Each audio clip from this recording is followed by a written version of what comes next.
Hey everyone. Tonight we're diving into something a bit darker, the gritty, gaslit underbelly of Victorian London. A city bursting with ambition, driven by industrial wonders, and yet weighed down by soul-breaking poverty. This isn't the polished London of Sherlock Holmes or Queen Victoria's garden soirees.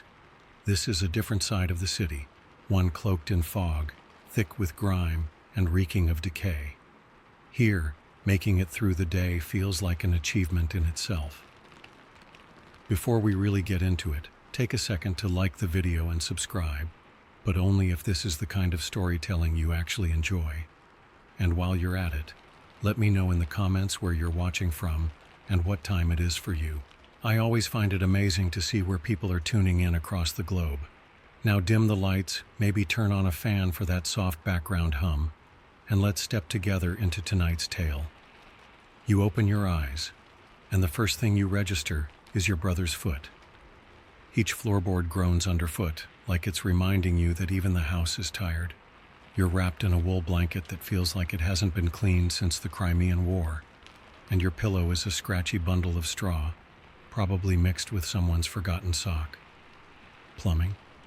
Not in this place. That bucket in the corner? That's your toilet, your bathtub, and if you're desperate, your water source. In the mornings, you've learned to breathe through your mouth. It helps. A little. There's one window, though calling it that might be generous. It's so caked in soot and fog, it barely lets in any light, just the sounds. Wheels rattling over cobblestones, street vendors shouting their offers, and someone coughing violently a few houses down. You do your best not to think about the fact that this window opens onto an alley where the butcher throws his scraps and your neighbor ties up his goat. Mornings begin with the family's chaotic shuffle. You dress while still under the covers to keep the cold at bay. Everyone takes turns at the wash basin like it's a grim version of musical chairs. And without fail, someone always knocks over the chamber pot. And yet, this room, as cramped and worn as it is, still feels like home. You know which plank squeaks, which wall leaks, and exactly which window pane starts to rattle before your neighbor yells about his missing boots. You know the smell, the dust, that strange, quiet sense of belonging. But don't get the wrong idea, it's not cozy, not even close. This room hardens you. It makes you fight a little before the city does. And believe me, London doesn't go easy on anyone. You step out the front door, eyes still half closed, holding on to what's left of a crust of bread, and run straight into a wall of suffocating fog. But forget any romantic notions of misty charm. This isn't the dreamy haze you read about in novels. This is the notorious London pea super, and it hits you like you're breathing through a wet sock stuffed with coal ash. Everything is gray. The sky, gray. The street, gray. Even the air feels gray. You can't even see the tips of your own fingers. That shape ahead? Maybe a street lamp, or maybe a horse. Honestly, you're not sure. This fog isn't just some gloomy weather. It's lethal. Born from a toxic blend of industrial coal smoke and natural moisture, it clings to every surface. It settles in your lungs, scratches at your throat, and coats your clothes in a film of soot that practically glows in the dark. You cough. Everyone does. It's part of the daily soundtrack, along with distant church bells and horseshoes on stone. Kids wheeze like old men. The elderly cough so violently the windows tremble. And the doctors? They suggest leaving the city, head to the countryside, they say. That's great advice, assuming you have money, land, or functioning lungs. As for the smell, it's unforgettable. A mix of chimney soot, raw sewage, horse droppings, and the sour stench of cabbage boiled to death the night before. If anyone ever bottled this, they'd probably call it urban misery number 5. And it gets into everything. Your hair, your bread, even that one half-decent shirt you save for funerals or job interviews. Everything is tainted by the scent of progress, and the worst part? No one even reacts anymore. People just push through it, coughing, squinting, pretending it's all completely normal. Gas lamps flicker from morning till night, casting a dim glow that barely cuts through the gloom. They're on all day and still, it's not enough. Somewhere nearby, you hear someone stumble in a side alley, followed by a sharp curse as their umbrella vanishes into the fog like some drifting ghost ship. And when the sun goes down, if you can even tell, the haze thickens. The fog snakes through cracks in doors, seeps into every crevice of the tenements. If you don't keep a candle burning, there's a real chance you'll walk face first into the fireplace. Or worse, land in your neighbor's lap. So yes, the air here doesn't just make you cough. It soaks into you, clings to your skin and clothes like smoke from a bad dream, daring you to keep breathing. And you haven't even reached the market yet. You've dragged yourself out of that soot-stained hole you call a room and stepped into the lifeless gray of morning. Your stomach growls. Time to eat. Though calling it breakfast might be overly generous, in Victorian London for working-class folks, and you're almost certainly one of them, breakfast isn't a meal. It's an act of survival dressed up as routine. Forget eggs, toast, or bacon. You're looking at a piece of bread hard enough to patch a rooftop, maybe a spoonful of porridge, assuming the oats weren't stolen by the rats overnight. And there's always tea. Not because it brings comfort, but because it's boiled. And anything boiled is less likely to send you to an early grave. Milk? Only if you can spare the coin. And even then, it's a gamble.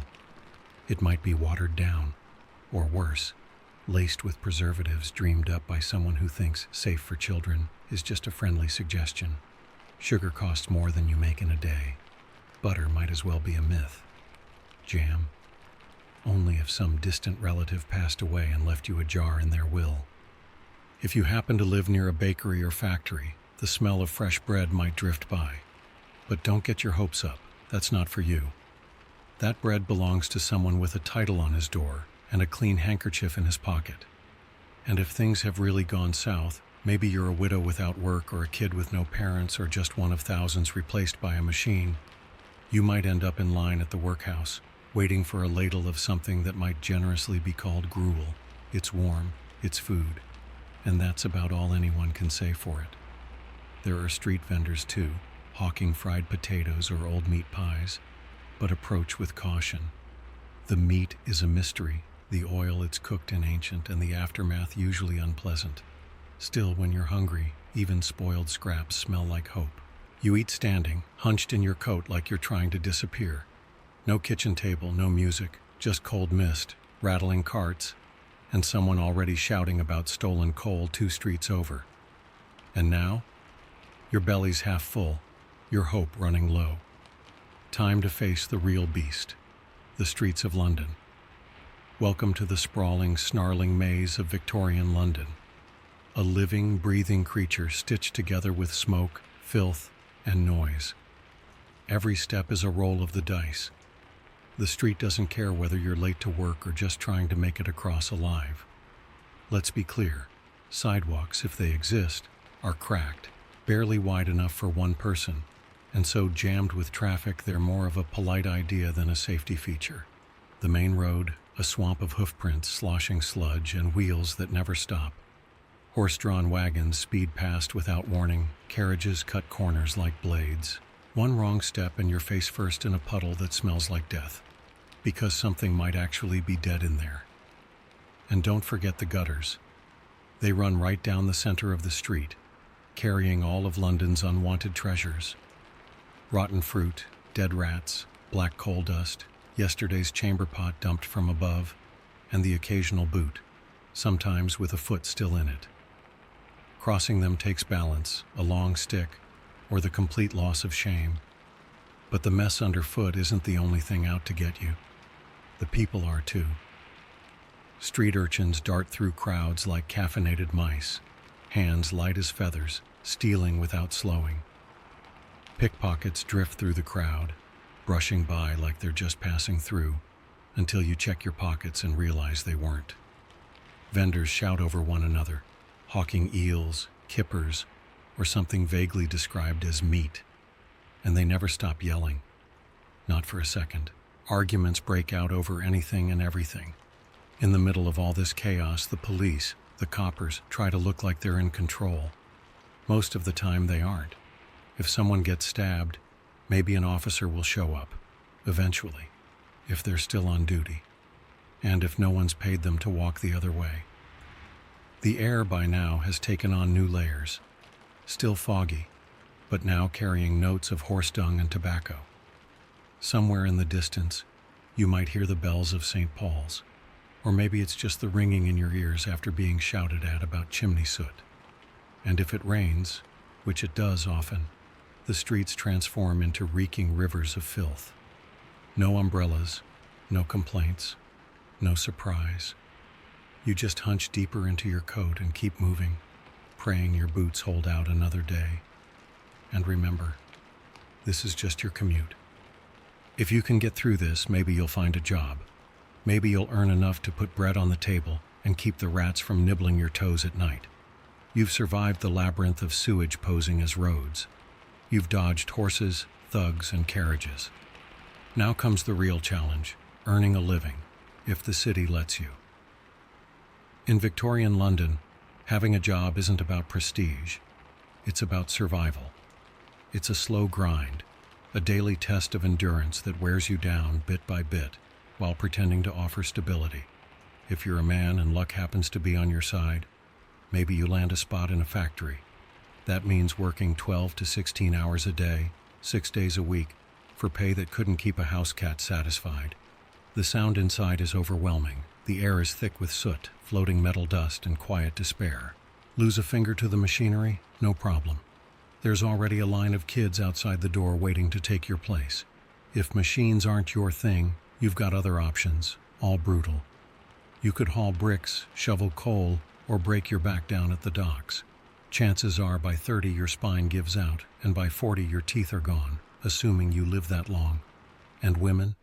You scrub floors until your hands crack open.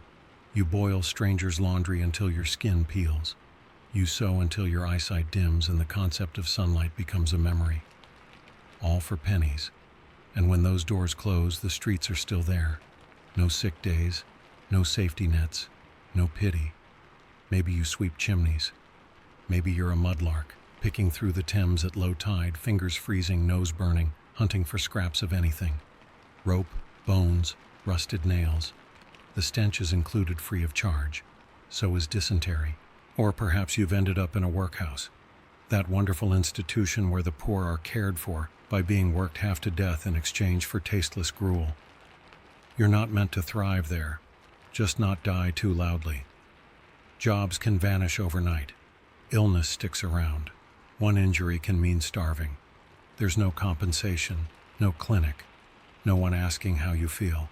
Just the foreman yelling to lift faster, stop making noise, and for God's sake, stop bleeding on the floor. And don't you dare complain.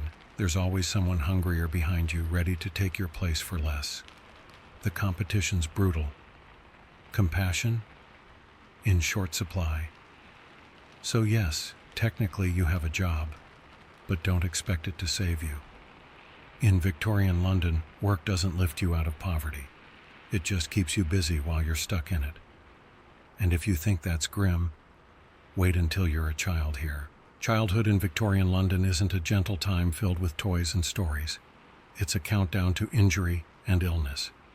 If you're small enough to squeeze inside a chimney, congratulations. You're considered valuable. By age 5, most kids are already on the job. If your parents are kind, maybe you got a year more. But school? That's a dream. Work is both your present and your future. You might spend your days crawling through tight chimney flues, scraping out soot in the dark, hoping you don't get wedged. Cry out and someone jabs you with a stick. Stop moving, and they'll probably assume you're dead, and carry on anyway.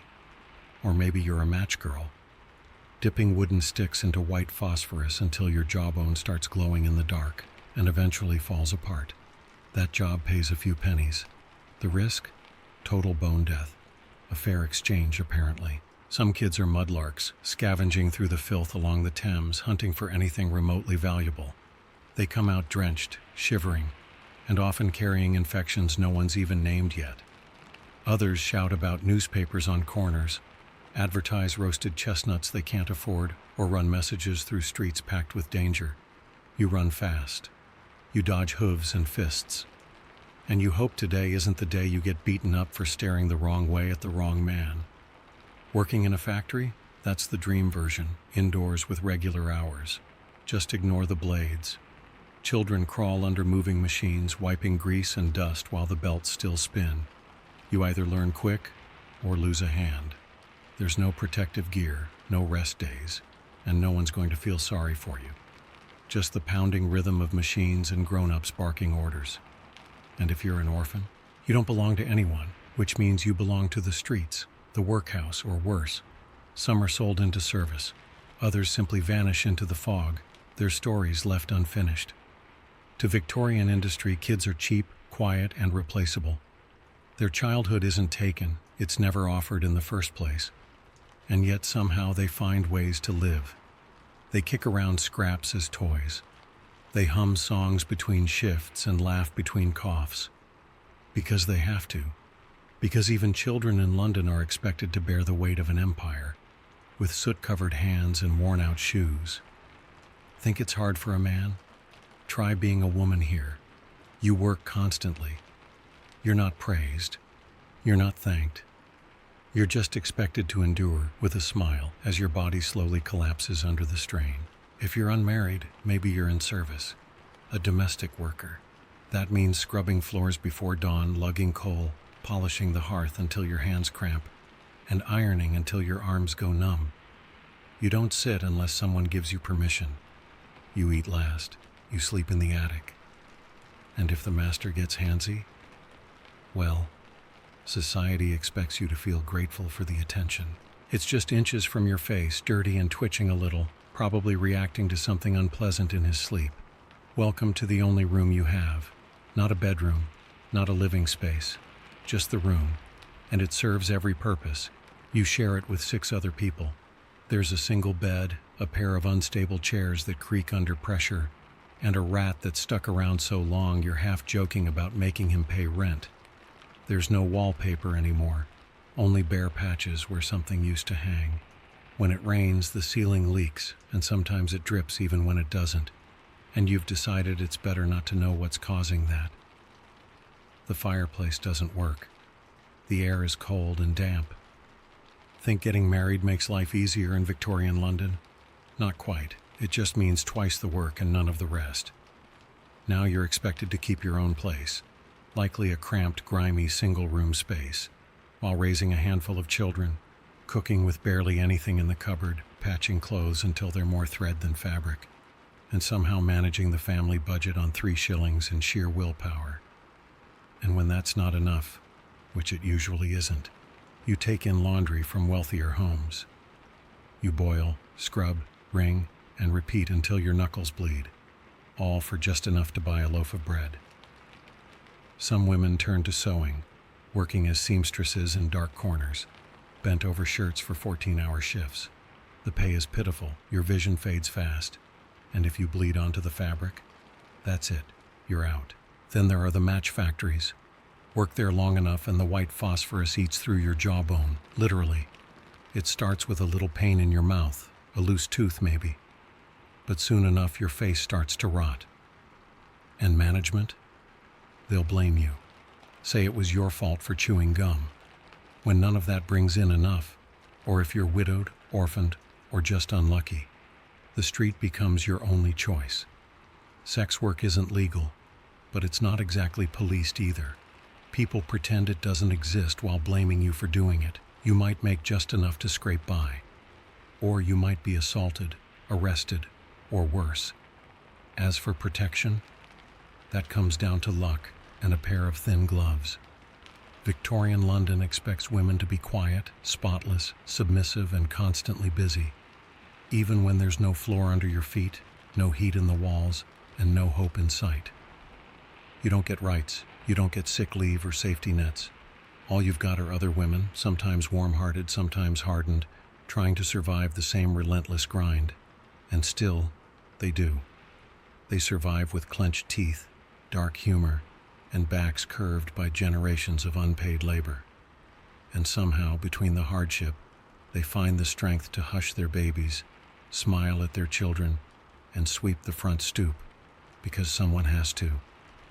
Even if you've dodged horse hooves, made it through the fog, and landed work, you still can't escape disease. It's inescapable. It lives in the air, the walls, the water, even in the pie you had for lunch. Sickness doesn't wait for an invitation. It rides the tram beside you, shares your blanket in a crowded tenement, and slips into your lungs while you're queuing for a crust of bread. Let's talk about the usual suspects.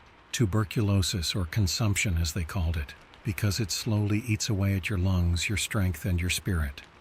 The cough starts deep, won't stop, and soon brings up blood. Everyone knows someone who has it. Most just work through it until their body gives out. And then there's cholera, passed on through water, showing up like a cruel prank. One moment you feel fine, and the next you're doubled over, vomiting, too weak to stand, desperate not to humiliate yourself in public. It spreads with terrifying speed. Entire streets fall silent. By the time the authorities chain off the infected pump, it's too late. The damage is already done, and the parade doesn't stop there. Typhoid, scarlet fever, diphtheria, all regular visitors. Each illness has its own personality, its own method of destruction, but they all agree on one thing: the poor suffer the most. Can't afford a doctor? Most people can't. That leaves you with herbal teas, old wives' poultices, and whatever comfort you can squeeze out of sheer faith. Or laudanum, a beloved Victorian remedy, a lovely blend of opium and alcohol sold at the local chemist. Got a fever? Laudanum. Stomach cramps? Laudanum.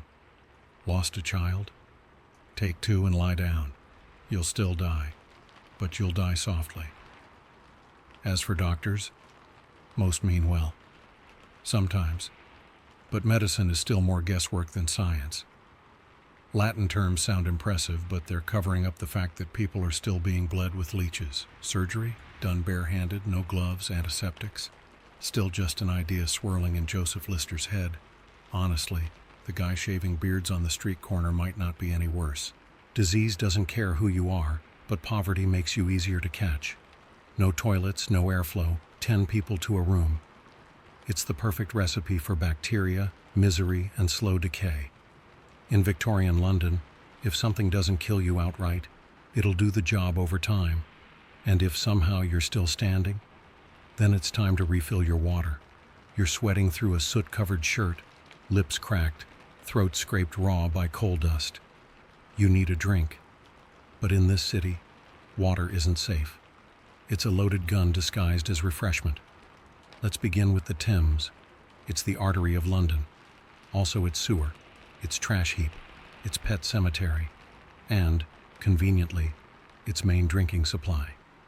Picture this: rotting cabbage, chemical waste, dog carcasses, human excrement, and dead fish all swirling together right outside Westminster. Now imagine dipping a cup into it and raising a toast. Don't worry, the water company swears it's filtered. That means it's passed through some gravel, crossed fingers, and possibly someone's old shoe. And if you live in a working-class district, your water likely comes from a public pump down the block. That pump's shared with 200 people and at least 3 nearby factories. And here's the truly terrifying part: you might not even realize the water's killing you. Not until it's already too late. Cholera thrives in contaminated water. So does typhoid. These diseases cruise through the plumbing like invisible predators, striking without warning. Entire families wiped out in a matter of days. One shared bucket, a chamber pot emptied too close to the well, or a drink from the wrong pump, and suddenly your name's in the paper if you're lucky enough to be remembered. Bathing? That's almost comical. Most people don't own a tub. If you're middle class, you might share one with the whole family once a week. If you're poor, it's a battered tin basin in the kitchen, once a month maybe, and the same water might be used to rinse laundry, wash dishes, or soak aching feet. Cleanliness isn't about comfort. It's about improvisation. Eventually, the government decides to act, but not because they care. It takes the Great Stink of 1858, when the smell from the Thames becomes so vile that Parliament literally flees the building. It took pure stench to force a change. Until then, you boil water when you can, or you drink beer. Yes, beer. Weak, warm, a little bubbly, but most importantly, boiled. Safe enough for adults and children alike. So yes, in Victorian London, a simple glass of water could be your last. The challenge isn't just quenching your thirst, it's making sure you survive doing it. You've tried honest work. It's long, filthy, and the pay barely covers stale bread. The water could kill you. The factory probably will, and the landlord doesn't take apologies. So what's left? Crime.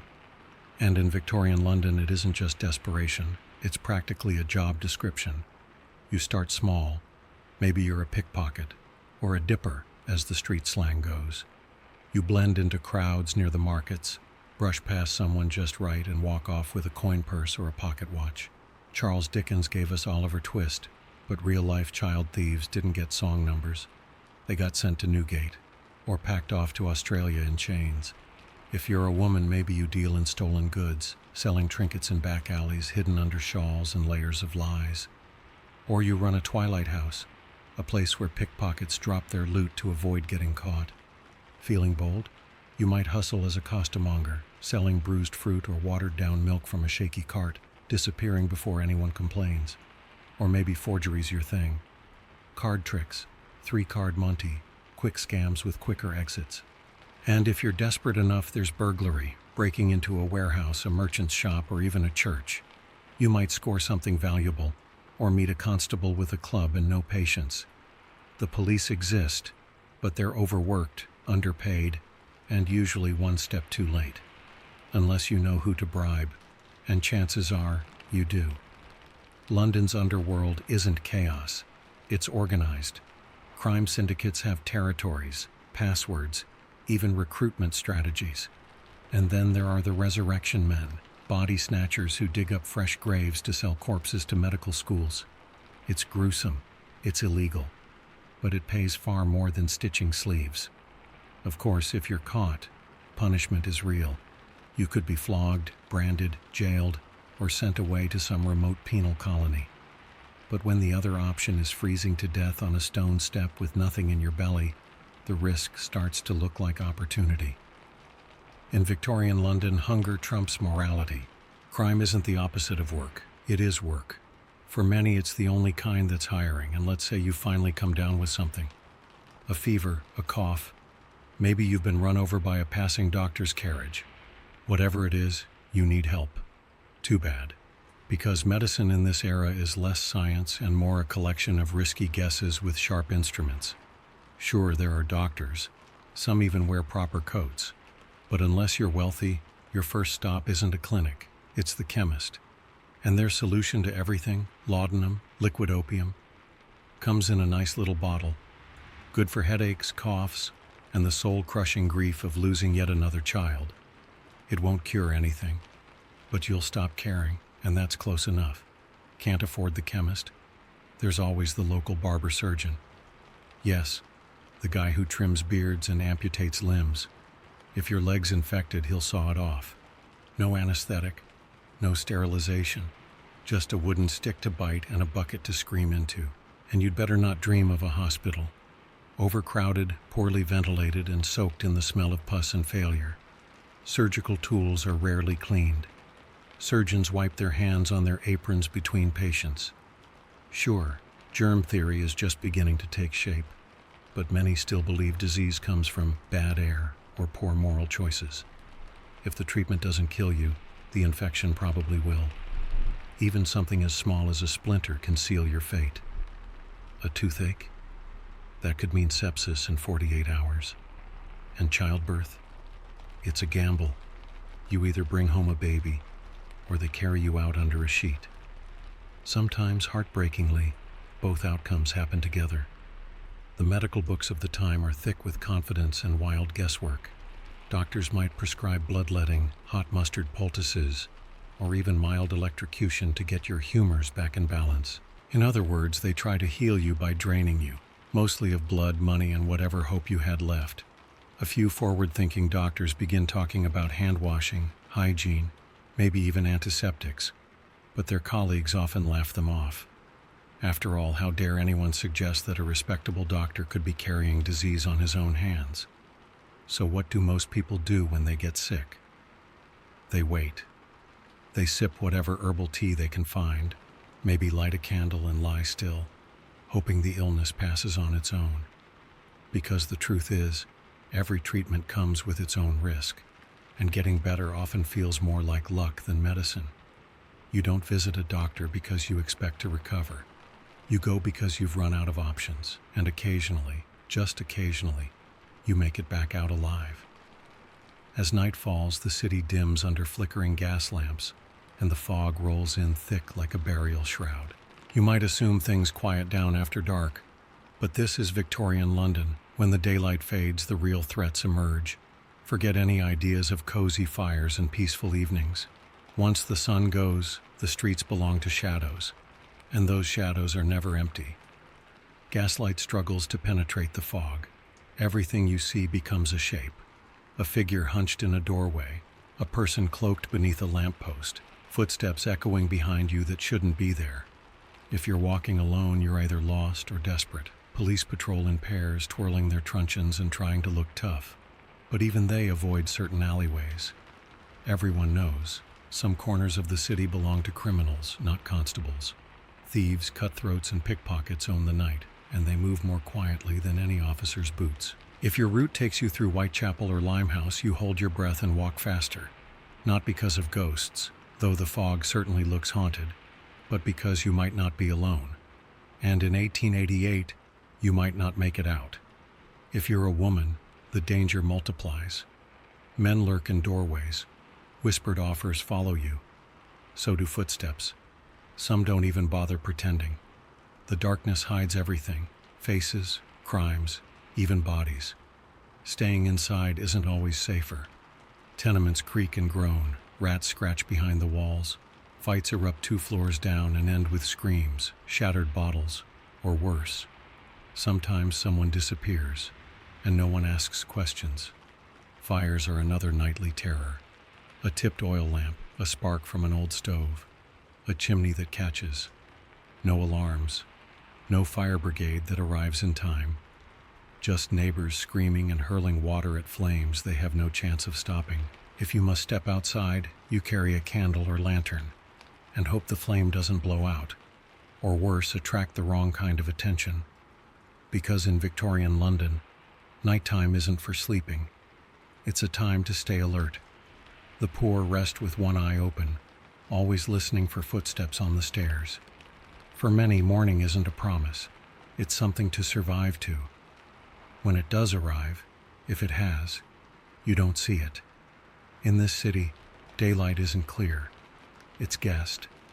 The smog rolls in like a living presence, a heavy gray mist made from coal smoke, chimney dust, and the wheezing breath of industrial boilers. It seeps through cracks, curls around corners, and settles in your lungs like it owns the place. You cough, again. You probably never stopped. The air scratches your throat, sticks to your skin, clings to your lashes like glue. Everyone around you coughs too. It's part of the city's rhythm. Right alongside the ringing bells, the clatter of hooves, and someone shouting angrily about vegetables. You wipe the window pane. The cloth turns black. You wash your hands. The water turns gray. No matter how often you clean them, your clothes always smell faintly like burnt smoke and despair. Even your curtains hang stiff and stained. They look like they've witnessed too much. You think about opening the window. Then you remember what's outside. More soot, more fumes, and the competing stink of a dozen burning chimneys. The worst part? This is all considered normal. People in London live in an endless dusk. The sun is a rumor. You squint to read. Children grow pale. Plants on windowsills suffocate. And laundry? Don't even think about hanging it outside, unless you're aiming for black shirts with a side of arsenic. During the notorious Great Smogs, the air gets so thick you can't see your own shoes. People lose their way walking home. Streetcars crash. Boats smash into one another on the Thames. In 1873, the fog lingered for 5 straight days and claimed over 270 lives. The city barely reacted. As always, it's the poor who suffer most. Their fires burn the cheapest coal. Their walls are paper thin. Their lungs were weaker. Children wheezed through winter like aging hounds. If you managed to reach adulthood without catching bronchitis, consumption, or coughing up black sludge, you were nothing short of a medical marvel. And still, you pressed on. You lit the stove. You stepped outside. You trained yourself not to notice the taste of the air, because in Victorian London the smog didn't clear. It just waited for you around the next corner. It would be fair to think that this city was nothing more than soot, sickness, and shouting. And most of the time you'd be right. But even buried under grime, grief, and gray skies, something deeply human kept flickering. Kindness, strange as it may seem, still lived here. You had to look closely to catch it, but it was there. In the quiet moment when a neighbor passed half a loaf across a thin wall, because payday was still days away. In the woman who handed over her last halfpenny to a barefoot child whose feet were cracked and bleeding. No praise, just a nod. Maybe a small, hard-earned smile. Even in the bleakest corners, the crumbling tenements, the shadowed alleys, the workhouse yards, people looked out for each other. Not always, not perfectly, but enough to prove that the city hadn't completely hollowed them out. A mother pressing a warm brick into her child's hands on a frozen night. A chimney sweep showing a nervous new kid how not to get stuck his first time up.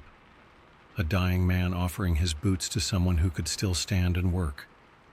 These weren't grand, headline-making gestures. They were quiet, almost invisible. But in a place where hope was rationed out like flour, they were worth more than gold. The pubs helped too. Loud, smoky, crowded beyond reason, but vital. They were where people gathered to laugh, to sing, to forget. You might not be able to afford meat, but you could still raise a glass of thin ale and share a joke. Even the penny dreadful vendors, the buskers, the blind man fiddling at the corner, they were part of the strange comfort that held the city together, a reminder that not everything here wanted to hurt you. Kindness in London wasn't sentimental, it was survival. When society ignored you and the rich refused to see you, your only lifeline was each other. And so despite the filth, the fever, and the fog, people still fell in love. They still married. They still held babies and believed in better days. Because if you can find a warm hand in the cold, a crust of bread in hunger, or a lullaby whispered through the dark, then maybe the city hadn't beaten you, not completely. So after 14 chapters of choking fog, rats in the walls, poisoned water, and chemists who handed out opium for sprained ankles, ask yourself honestly, would you survive Victorian London? Probably not. And that's not an insult. It's reality. This city wasn't built for comfort. It was built on coal, sweat, and the worn-out backs of people nobody wanted to see. Each day was a war. Not just against hunger or illness, but against factory foremen, landlords, constables, and the creeping suspicion that no one in the world cared if you vanished. The things we take for granted now, clean water, working toilets, painkillers, light switches, didn't exist. There was no safety net, no health care, no weekend breaks, just another filthy morning, and the same simple goal, survive until evening. You'd miss the basics, toothpaste, tap water that didn't carry disease, the ability to wash yourself without boiling a kettle. People would stare at you for brushing your teeth or asking for something green on your plate. You'd miss showers. Oh, how you'd miss showers. And yet, somehow, people lived through it. Not because they were made of steel, but because they didn't have another choice. They started families. They built unions. They held strikes. They wrote novels by candlelight and sang ballads in back alleys. They held on to hope like it was bread. They laughed, even when their lungs burned. They kissed their children goodnight through coughs. They danced in pubs after 16-hour shifts. They weren't just poor. They were tough. They were alive. They were unbelievably human. And if you think you wouldn't last a day, well, that's not a weakness. It's a reminder. Because they did. They carried the weight of an empire on their backs, barefoot, hungry, and unseen. And from that pain, they helped build the modern world we live in today. So maybe it's okay that we couldn't survive it. But the least we can do is remember them, not as footnotes in history books, but as real people who survived the impossible every single day.